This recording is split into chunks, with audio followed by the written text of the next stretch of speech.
Every day, the images, sounds, and smells of the world surrounding us assail our senses. Yet we tend to go about our lives consumed by day-to-day routines, oblivious to the marvels around us. But then an artist comes along and interprets this very same world through images, music, a story, a performance, and suddenly we are moved, we're engaged. In the context of the art displayed at today's summit, we use this energy to bring awareness to and to compel the audience to combat ocean challenges. In Jeremy Carroll's Engrosses series downstairs, he puts into great perspective what it would be like to be swallowed by plastic. Facts seem unable to persuade many people of the significance of ocean plastic, but the induced feeling of claustrophobia and suffocation by being tied up in plastic can cause someone to transform their habits. This art leaves a lasting impression and brings greater significance to the problems at hand. I'd like to thank all the artists that contributed to today's displays, all the middle school and high school winners of the Bow Seat Ocean Awareness Contest, Jeremy Carroll, Sebastian Nichols, co-founder of Sustainable Oceans Alliance, and Ben Grant from Daily Overview. Next, I'm thrilled to introduce Jade Zuroff, who will be discussing the power of art in building a movement and facilitating change. Jade graduated from Emerson College in 2016 with a Bachelor's of Art in Theater Studies, majoring in acting and minoring in entrepreneurship. Living an organic lifestyle and singing Somewhere Over the Rainbow before she could speak, Jade has been a passionate environmentalist, innovator, and artist since birth. At Emerson, she founded Entertainment for Change, whose mission is to empower college students to use their artistic talents as an outlet for education, social impact, and self-expression. Please join me in welcoming Jade Zuroff.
So my name is Jade, and I'm super grateful to be here. As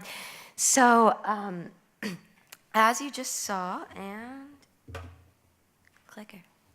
So just to give a little bit of story and context behind this, at Emerson, I had an incredible opportunity through the Eco-Reps program. I was an eco-representative promoting environmental awareness through peer-to-peer education. And at this small liberal arts school, I was like, why are we not using our art to teach people how to recycle? Because no one was doing it. So I created and produced an event called the Emerson Green Gala that celebrated Earth Day through various forms of artistic expression, so comedy, a cappella, dance.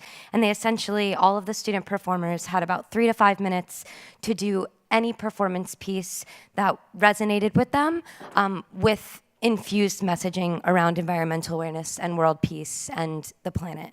And we had a reception beforehand, teaching students, engaging students, and I'm super grateful because now it runs as an annual event at the school. So the second year that I had the opportunity to do this, I made it a competition to scale it, giving students more incentive for higher quality performance work, and the winner got $1,000. So it was super fun, super engaging, and so in doing so, I was like, well, I want to do this. I want to keep doing this. So after graduating, I founded Entertainment for Change, which is a nonprofit organization, essentially taking this idea and putting it in colleges nationwide with broader content. So infusing social messaging into various forms of artistic expression. So as you see, that's kind of where my headspace was at. It's like a TEDx merge where people can do topics that resonate with them while still having that engagement of America's Got Talent, which everyone wants to know who that winner is, and then putting those in colleges and seeing the impact of the performers themselves, then bringing that into the real world. So why art? So I started as a performer. I see the impact. I always use the Hamilton reference because you're in school and you're listening to Alexander Hamilton and you're like, cool, that's great. And then suddenly you're hearing someone super vulnerable singing about being Alexander Hamilton, and suddenly you're super inspired to know his story. And I'm a huge story buff. So I saw that it truly is impactful, even School of Rock when you were younger and listening to that, and for some reason it just clicking. So I'm super passionate about using art to inspire those messages. And not only using art, but as has been brought up various times, millennials are at the forefront of these social topics. So being at the collegiate level, it's really inspiring to see all of these college students coming together and being like, well, why isn't there gender equality? Let's do something about it. And then performing it, it's just so powerful to watch. We just had our Florida State University event as a translation to see if it would work at a larger scaled school, because Emerson is a small liberal arts school, and it was beautiful. There were performances on human trafficking, there were performances on gender equality. It was all through dance. There was a hula hooper who was like blowing my mind. It was really cool. So in the essence of making the ocean famous, if we can infuse topics like this of ocean and environmental awareness into passion, it's really, really powerful. And so taking just simple things that you read online and then singing about it, you suddenly remember that quote much more, and then you sing it to your friends, and it becomes kind of a fun way to translate messages. So that being said, I'm super excited to be working proactively in getting student ambassadors. So this upcoming year, Florida State University is going to be doing its second year. Emerson's in its third, or going to be in its fourth. And then we're doing one at Carnegie Mellon, University of Florida, and UCLA. And so I'm still looking for student ambassadors. I'm talking to NYU. I'm talking to, I don't know, many more, and I really would love to do one at Georgetown. So any people that have any friends in colleges who would want to leave a legacy like this at their school, not only does it give artists the opportunity to start thinking about the content that they're producing, but the people that are giving the opportunity to these artists are, first of all, learning so much as leaders on campus, and I learned so much firsthand experience that I never would have in producing an event like this. So it's really an incredible experience to network and also meet really cool people. So that's it. Thank you so much.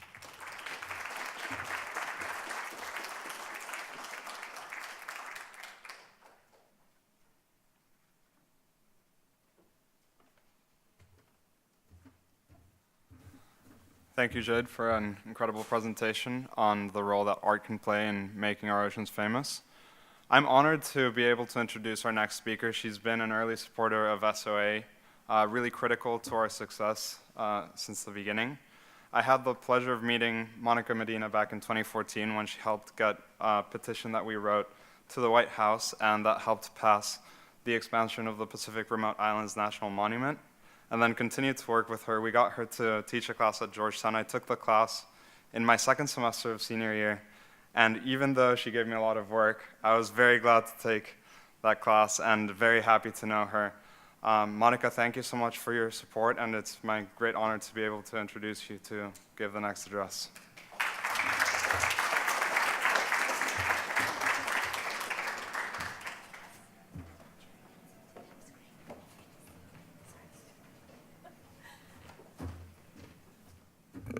Hi, everybody. I'm Monika Medina, and I'm a proud Georgetown alum, and that's one of the reasons that I'm so proud of having been supportive of this group of students, Daniela and Sebastian, and all the others who've worked so hard to put this on today.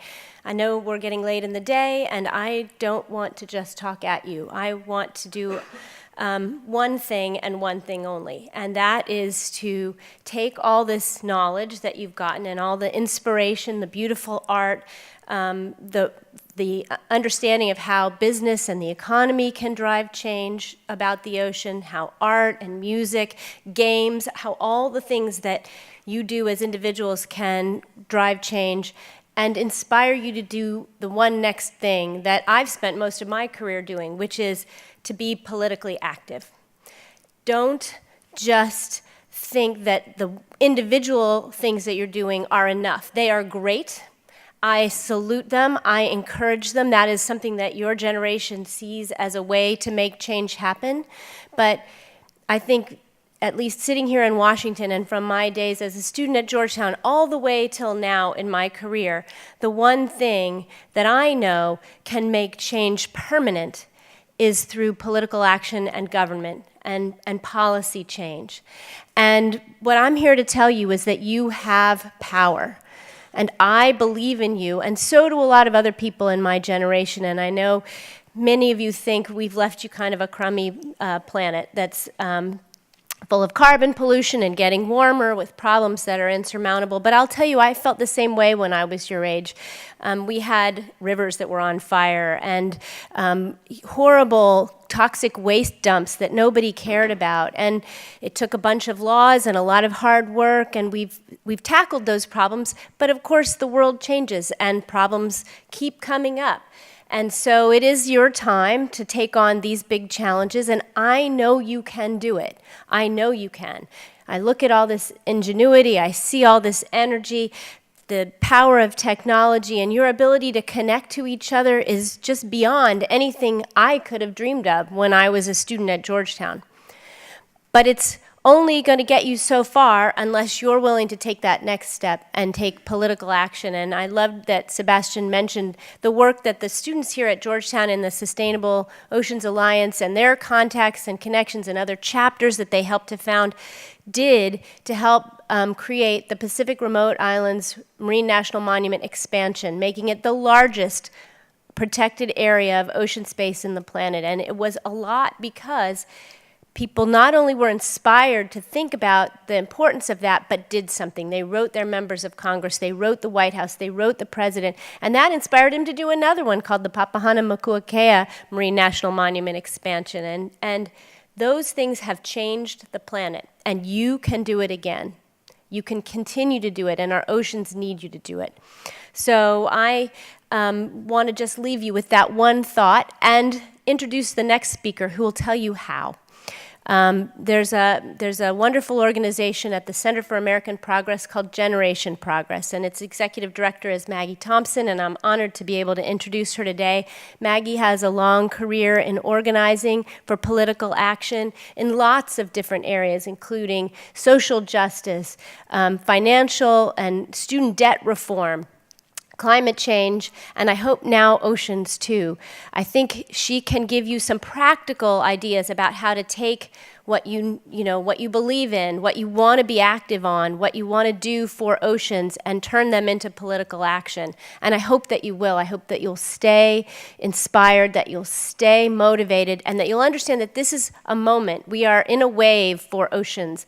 It's growing around the world, and your power with your generation and the way you connect on social media, you can be incredibly impactful if you just are willing to take that next political step and get involved in the political process to help to make change. And so here, without any further ado, is Maggie to explain to you in a very practical way what you need to or can do to help make political change happen in the oceans. Maggie.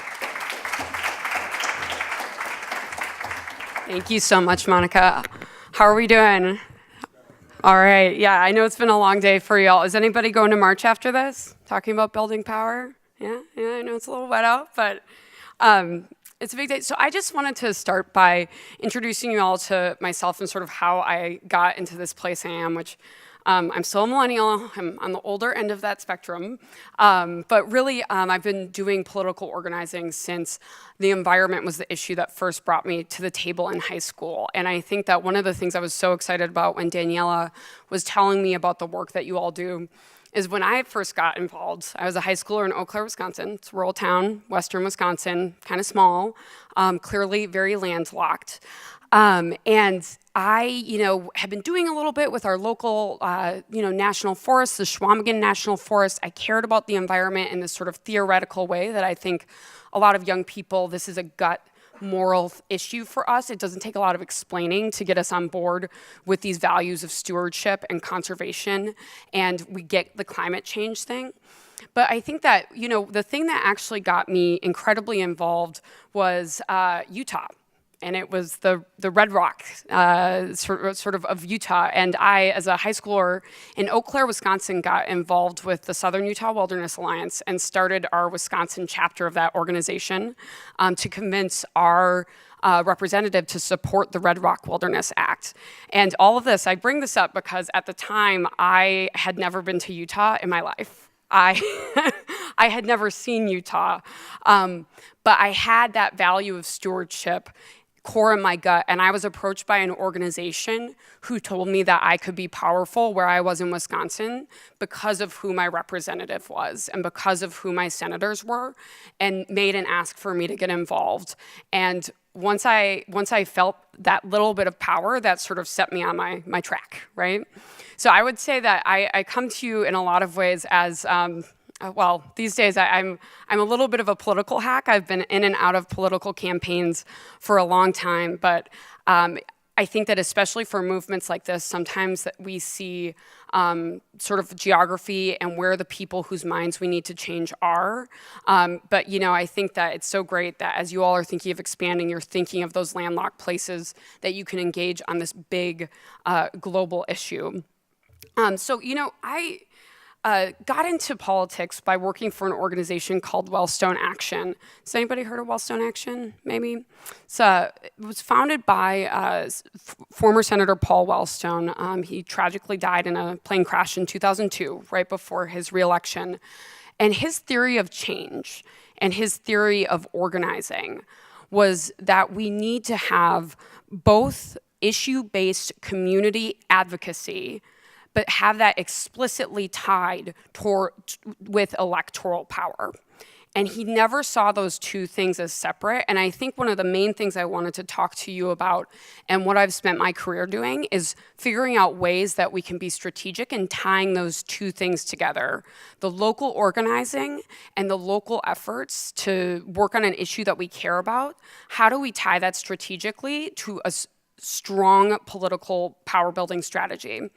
And I think that this is something that our generation too often separates. Can I just ask, and you don't have to raise your hand if you don't want to, but how many people in the room are a millennial or a Gen Zer? Okay, all right. Okay, can I also ask a follow-up question? How many of you walk into a room, if there are people of another generation, you're like, yeah, I am a millennial. How many of you feel a lot of pride in your sort of tag as a millennial or Gen Zer? Right? See, this is what we got to change. So at Generation Progress, we are all about working with millennials and Gen Z to get us in the room, in the rooms where decisions are happening, the room where it happens, to riff off of Jade's Hamilton reference. We are the largest generation in American history. We are the most diverse generation in American history. And even though things at the top up here in DC aren't quite going the way that we as progressives would want them to go, millennials have a powerful and radical vision for the future that we want. And it's something that is the knocks on sort of millennials, that we are uninvolved, that we're indifferent, that we're not showing up, are just flat wrong. So just to walk you through a couple things, our generation actually has the highest level of volunteerism of any generation in our country's history. We're incredibly engaged with our communities, both large communities that we're interacting with on social media, but also the young people that we work with. We see change as something that's broader than just a political process. And sometimes that's something that's been used to sort of undercut our power, because people have a very old school vision of what power is. And when we're thinking about what are creative ways that we can use art, what are creative ways that we can use the private sector, what are creative ways that we can use our community of friends and support to work on the issues we care of, a lot of times that's disconnected from what I would call sort of traditional power structures, disconnected from sort of voting or politics or elections and things like that. And I think that one of the things that I would say is that we should really own our generations, our moniker, and we should be proud of our generation. And I think for all the knocks and all the people that think we're, let's be blunt, like if you read the New York Times, sometimes you think, God, millennials are just brats with hoverboards and MacBooks and are like crazy offices, building tree houses. I don't know if anybody read that article. But that's actually not what our generation is doing. We're incredibly involved. And I think that really for a room like this, where you've already taken the step to get involved in this process, it's figuring out how do you get the energy of our generation connected into a power structure. And I would say I really want to focus on, especially at the local level, how we can localize our power. So, I really, one of the things that, when I came to DC, I came as an Obama staffer. I worked at the Council on Environmental Quality at the White House for a few years on the land and water team where we were launching the National Ocean Council. I don't know if anybody has worked with that organization, but it was an incredibly heady time. We had just sort of taken over power in this radical way. We ran smack dab into the bureaucracy of DC, but nonetheless, from our perch here in DC on this particular issue, we were bringing together and convening different agencies, everything from the Army Corps of Engineers to the Department of the Interior to NOAA to EPA, to really think comprehensively about a strategy to make our oceans sustainable. And I think one of the things that was really telling to me as part of that is that even with this sort of big, broad vision of what we want ocean sustainability to be, I think that a challenge for our generation is how do we localize that power without losing our radical vision for the future? Because especially on an oceans issue, a lot of us are thinking about this big global problem. How do we engage internationally? How do we engage with these, not just sort of across the country, but across the world, different institutions to save the ocean? And I think that one of the first things I'd ask people to do is to connect your organizing and your passion for this issue to a local power structure, so that while you're keeping your vision up here and you're engaging in the spaces like this that has a broad vision of the future, you're also sort of building from the ground up and localizing your power. And what I mean by that, just to be very explicit, is, I guess, let me ask one more question. Has anybody here thought or is thinking that someday they might want to run for office? Yeah? Yeah? All right, well, let's get that number higher. But I think that, a lot of times because young people, because our vision for what we want the world to be is so big, we're starting up here and we're thinking about, when we're thinking about building power in this issue, we're thinking about the White House, we're thinking about the World Bank, we're thinking about these big institutions, we're thinking about the UN, and we shouldn't lose that, but we also need to be thinking about your local soil and water commissioner, right? We also need to be thinking about your county commission, your city council, and even if you are not in a coastal community, engaging with those power structures at the local level and running for office or getting appointed to a border commission yourself, that's going to give you a little bit more of a megaphone to amplify your message, not just in spaces like this, but locally. So I think that would be my first cry to you, is to really think strategically about how you can build your power locally as well as globally. And I just wanted to give one example of one of my favorite young electeds, who I hope you take her example. Her name is Anna Wissert. She's a state senator in Nebraska. She's very good on this issue, don't worry. She's in Nebraska, but she cares a lot about these issues. And just to give you an example of how I think that this can play out, is that Anna was somebody that we were working with on climate issues in the middle of Nebraska. She was mobilizing people. She was really excited. She was working in the state Senate. She cared about these issues.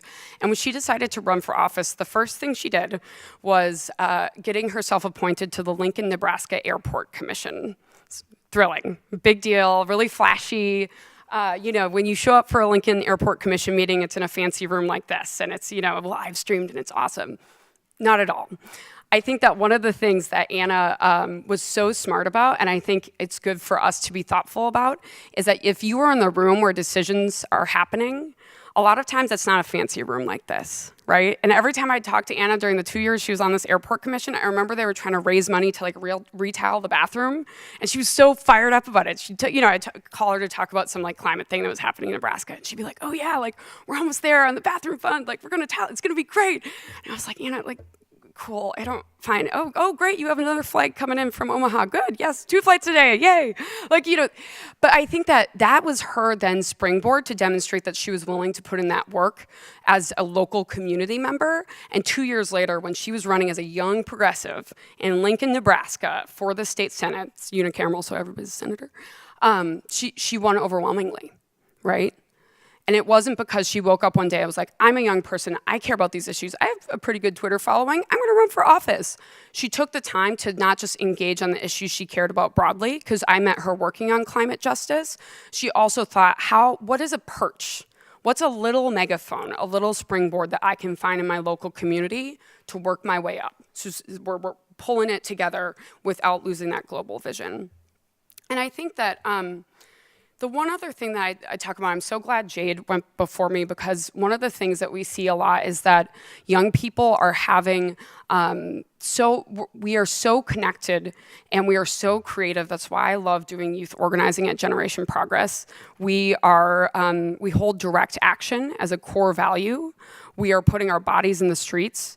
We are marching, not just on issues like the Science March today. People are literally putting themselves face to face with police in the Black Lives Matter movement and others. So for people to call us indifferent is just wrong. But also I think one of the things, and this is all about connecting your actions to power structures.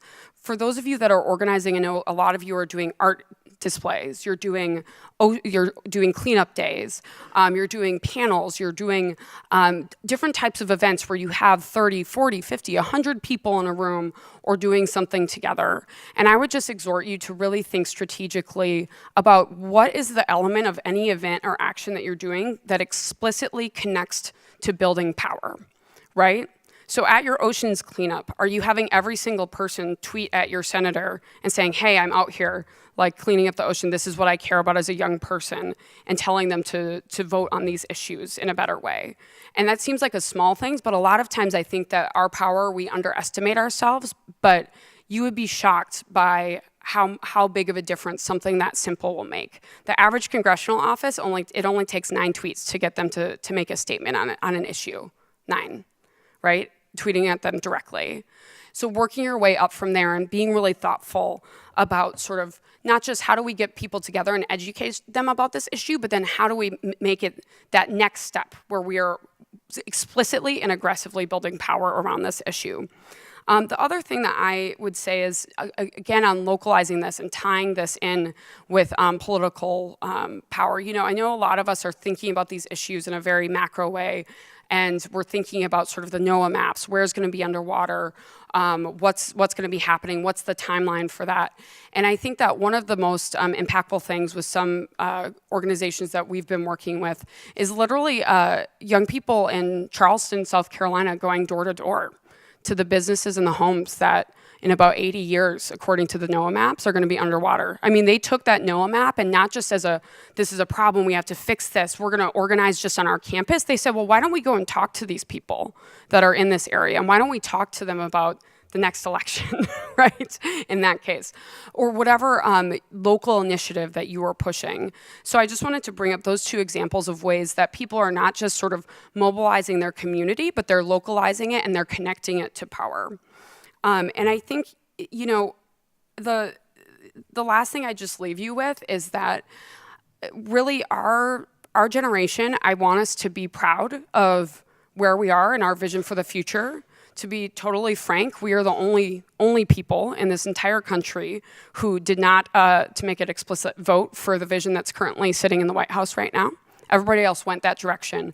And I think what gives me hope is that if only because of demographics, but also because our generation is getting more woke about local power and how that builds up to the national level and the international level, we're coming, right? 2018, 2020, we're coming. And we've got numbers on our side. So I would just really, tell you that for everything that's going on this issue at the national and international level, we have a body of peers that's coming up, and if we engage them and mobilize them on this issue, the numbers are on our side, and we are going to be incredibly powerful on these issues in the very near future. So thank you so much. I really look forward to working with you all on this. Generation Progress is very pumped to be working with SOA on this issue. Thank you. Greetings. Before the winner of the raffle is revealed, I want to give a brief background on the new Ocean Summit tradition that was started last year and its significance. So last year, the board was donated by Firewire Surfboards, and the donation was a message that the surfboard industry is in full support of ocean conservation. Why? Because they felt a sense of responsibility to give surfing a new meaning and purpose, and that was to protect their playground. Consciousness of their impact has resonated, and the sustainable surf movement has expanded worldwide. Big-name brands are now innovating their crafts to become more sustainable and environmentally friendly. This year, Tim Stamps took the initiative in donating a surfboard as a pledge that he and his team are joining the fight for ocean conservation. Tim Stamps, a legendary surfboard shaper based in Seal Beach, California, took a route unique from others in the industry. Rather than moving on to mass production, he seeks to maintain a close bond with the surfers he shapes for. From start to finish, Stamp devotes his time and effort to ensure every single detail of the board matches the surfer's preferences and dials it to perfection. Stamp's boards are ridden by world-class surfers such as Courtney Conlog, recent winner of a surfing championship, and Brett Simpson. This model is one of thousands of boards he has made, and today it will find a new home. The winner of this year's surfboard raffle is Joseph Castanzano.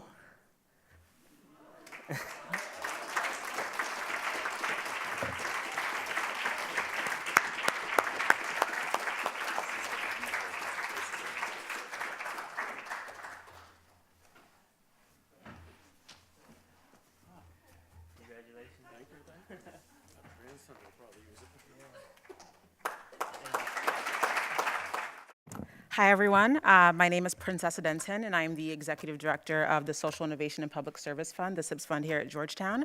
I'm a junior studying political economy. Hi, my name is Georgie Redding. I am a project manager for the SIPS Fund with a focus in sustainability.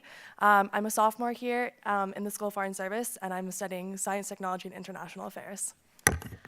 So first off, we just want to congratulate Daniela and SOA on a really well done summit. So admittedly, I'm very undereducated in all things related to ocean sustainability, but I've really been blown away by the eagerness and the passion and the dedication that I've seen throughout the summit, especially yesterday at the welcome reception that SIPS was really excited to help support.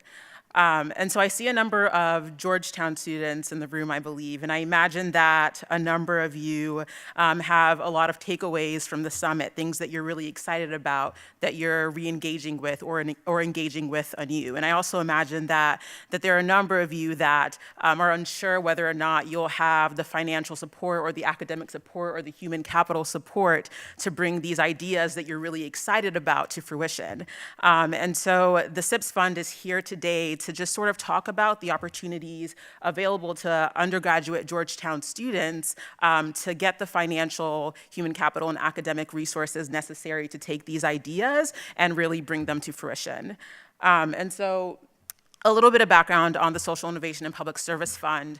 In 2011, Georgetown students discovered that there were millions of dollars in unused student activities fees sitting in a Georgetown account, just kind of doing nothing. And Georgetown students, as we do, lobbied the university to repurpose these funds. And so Georgetown opened a bid process and allowed the student body to submit proposals to direct the university on how to use these millions of dollars. And so the Social Innovation and Public Service Fund is something that emerged from that lobbying process.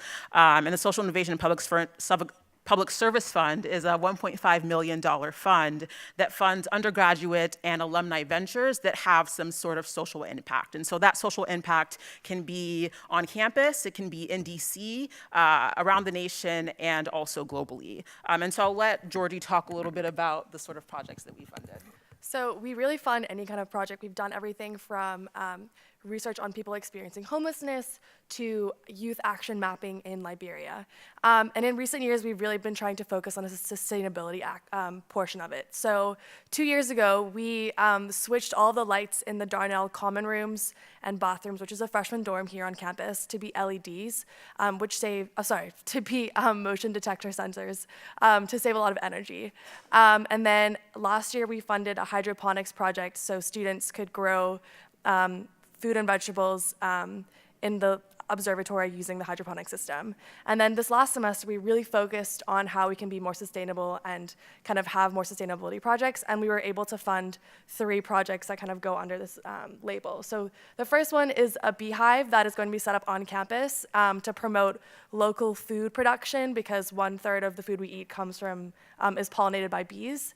And then also to save the species because they're endangered. The second project is sending 3 students to Senegal next winter break, and they're going to be working with the school community to create eco bricks, which is a plastic water bottle stuffed with non-biodegradable plastic, which kind of becomes a very sturdy material that can be used to create structures and chairs and stuff like that. And this is like a waste management solution, and although we were kind of skeptical about it because who believes that plastic could do such a thing? It actually turns out to be a very well-developed idea that development studies experts have kind of developed over years. And finally, the third project we're funding is sending a student to India over the summer to an area called Maharashtra that's been facing a serious drought.